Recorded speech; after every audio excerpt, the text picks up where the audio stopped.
One of the most recognizable images and beautiful images is called The Kiss by Austrian painter Gustav Klimt. Um, Klimt has a few different kind of styles that he painted in. This was painted during what's called his golden period, I think for clear reasons that we'll discuss for sure. This was painted in 1907 to 1908. And since that's the beginning of the 20th century, it has something that is called the fin de cycle spirit. And that's a French term, which I'm sure I'm butchering, for what means end of the century. So that would be like the end of that 19th century or 1800s and the beginning of the 20th.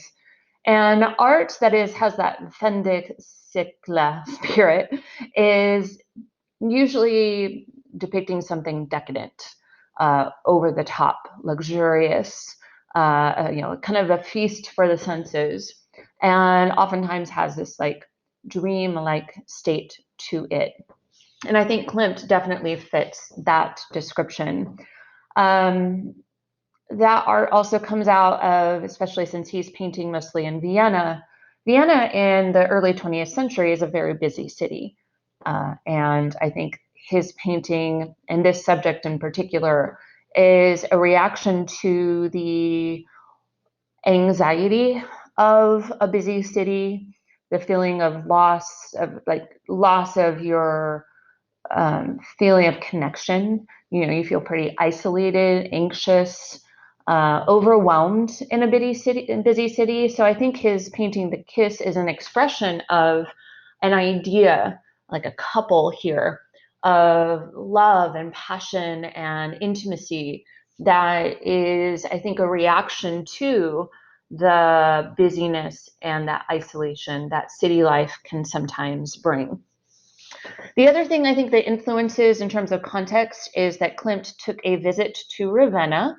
I'm going to let you sit on that for a moment and think, well, why, besides, I know I wrote mosaics there, but what piece have we studied in the past that comes from Ravenna? And I'm going to circle back to that in just a second and let you think about it. The other thing about gold in Klimt's image is that his father was a goldsmith. So I think that influence, seeing his father work with gold and seeing the color and the value of it and the beauty of it, also influenced him. One thing also to keep in mind that when Klimt was painting The Kiss, just before this, he had received a huge amount of criticism for some works, I think 3 paintings in total, that he did on a ceiling in Vienna. Critics were calling it pornographic and just really raked him over the coals for that. And I don't know if that caused him to seek out this subject, or if it turned him, to this subject in particular of comfort and love and intimacy. Who knows? But it definitely, I'm sure, had some impact on him artistically. And we'll address that a little bit more. One thing to know too is this idea of the Vienna Secession. And in fact, Klimt was a president of that group for a while. And it was an art group that really sought to release themselves from the constraints of the academic world of art, like the academies that we've been talking about in, France in particular, where they were more conservative, more classically inspired. And Klimt wanted to kind of do different art, kind of embrace the modern. And so he did leave the group, but he always, I think, stayed involved. But this idea of Vienna secession, seceding from, leaving the confines of academics and the academic traditions that were pretty restrictive. And then going back to the Ravenna, he went to San Vitale and saw the beautiful mosaics inside that Byzantine church, the Justinian mosaic, the Theodora mosaic, and you can't help but look at The Kiss and just feel the influence of that on Klimt. The era that he's a part of too is called Art Nouveau, and I wanted to just discuss it for a moment. Art Nouveau, or New Art, was this reaction against the academic art world, and it embraced the natural world. So you'll see lots of plants, organic shapes and forms. You will also celebrate handmade arts, craftsmanship, and the skill associated with that.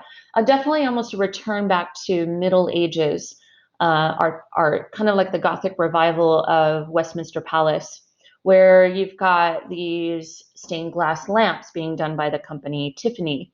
And just the organic shape there, and subject matter and craftsmanship, and going back to like handmade stained glass arts.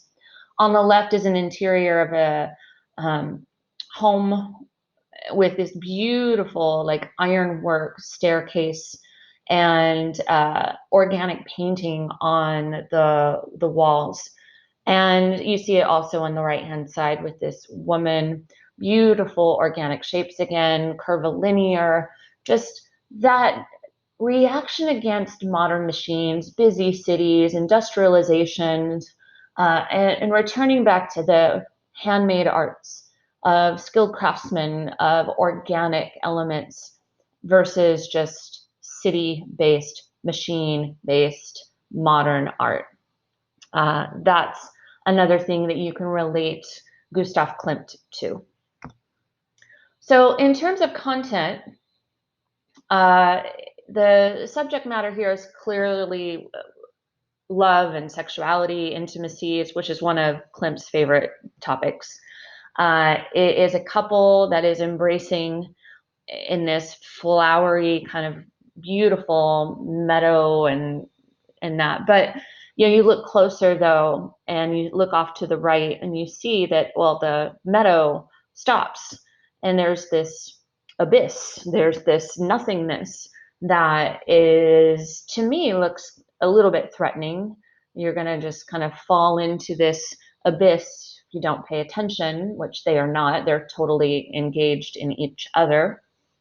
The other thing you see here is a golden background, again, going back to Byzantine art, but it gives it, like it did in religious iconography, a sense of timelessness and the eternal. And in a world where life is so fast paced and things are constantly changing, of course, you want to kind of strive to reach the eternal. And what is more eternal than these ideas, not even ideas, but these intangible human responses and feelings like love and passion, intimacy. So I think he is treating this feeling, this human condition, as spiritual. And because you so relate this to religious icons in the Middle Ages. The man has a robe with these rectilinear shapes in black and white. Um, I think that communicates his strength, power, passion. It's a much more strong, forceful kind of shape, versus the woman on the right has more organic shapes and more color, perhaps suggesting more femininity, her sense of maternal softness, and perhaps submission to the more forceful passion of the male. And she's there with her face really the only face that's really exposed fully to the viewer. Eyes are closed. Her head is just abnormally tilted in the horizontal versus her body. She's completely engulfed in his passion, like in an enjoyment of it, I'm assuming. Her hands around him much more delicate, whereas his body is much more forceful. His neck, my goodness, such a thick neck, aggressively kind of stretched out to reach her. His hands grasping her face, not in a, I don't think, an threatening, aggressive way, but an all-consuming passion kind of way that they both are feeling but expressing perhaps in a different way. And then they're encased together in this very organic shape. It almost reminds me of like a mandorla around Christ, this gold completely unifying the two together in their passion, that is holy. And you see that with light suggesting the holiness, whether it be, again, in a religious icon, whether it be in a Vermeer where the light's coming in a window and bathing a person who's doing an everyday activity in a holy, sacred light, or here where a couple is embracing and engaged in passionate embrace that transports them to a state of being that is beyond this busy and isolating world. Let me show you a couple other things. Here is the painting. It's in Austria in a museum called the Belvedere. It's almost a perfectly square painting. It's just beautiful. And I wanted to show you that beauty close up so you can see the shapes.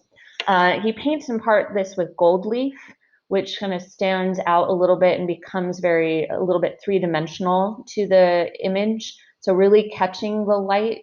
So not only are you painting in gold, but you're painting with material that has a lot of three-dimensional texture to it. So it's going to reflect naturally the light and give it that increased quality of light and reflection. And then here are just some other images along in the gold period. The one on the left I wanted to show you because it's Judith, of Judith and Holofernes story, which we have seen Judith. We saw that at the very beginning of class by Artemisia Gentileschi, the Judith slaying Holofernes. So this is Klimt's version of this powerful feminine icon. The one in the middle is called Tree of Life, which I think is just a beautiful image. And then the one on the right is a portrait of Adele Bloch-Bauer, which is famously kind of associated with the stealing of art in Nazi Germany and in Austria when the Nazis kind of invade and come into Austria, where art was taken from families, particularly Jewish families. So it's in a movie called The Woman in Gold. It focuses on this painting in particular, another one of his done in this gold period. So let me go back here to the beginning. Klimt is just, honestly, just a beautiful artist. Love, I think, was always on his mind subject-wise. He had many different female companions, fathered 14 like illegitimate children. I love the visual of Klimt because he's always going around in his little nightgown robe. You can see that here in his image, in the image where he's on a boat with one of his many lovers. I just love and passion and intimacy with a partner was a respite for him from this overwhelming world of busyness at the beginning of the 20th century. And also then the image is his response to traditional academic art that had been championed for so long. And but then a reaching back also to traditions of the past, of beautiful mosaics, of skilled artisans, craftsmanship, and again, also a sense of the organic and beauty of natural forms. So for formal quality and function, function definitely aesthetic. This beauty of the influences from the past, the beauty of organic forms and shapes, the beauty of the subject depicted in such a holy and sacred manner. I would say also part of the function here, you could suggest a little bit of the spiritual, but it's associated with the spiritual and religion, yet it is truly about love and intimacy. And then for formal quality, I mean, how can you not do pattern and color? And both, pattern partly suggesting the organic with the pattern of the flowers in the meadow down at the bottom where they are kneeling. And then pattern also in the different pattern between the woman and the male.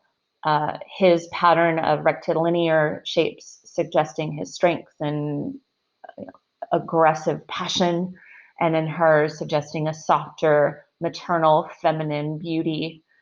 So I think those would work. Color, again, to suggest the divinity of their love and passion.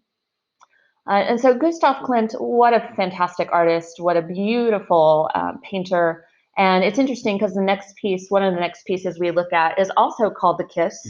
And it's in a completely different aesthetic, a sculpture. So I'll be interested to see what you think of that, which you prefer, which is more passionate, or are they, can you appreciate them both for their differences and maybe they equally express passion, the passion of love. So that is Gustav Klimt's The Kiss from the Art Nouveau era of the early 20th century.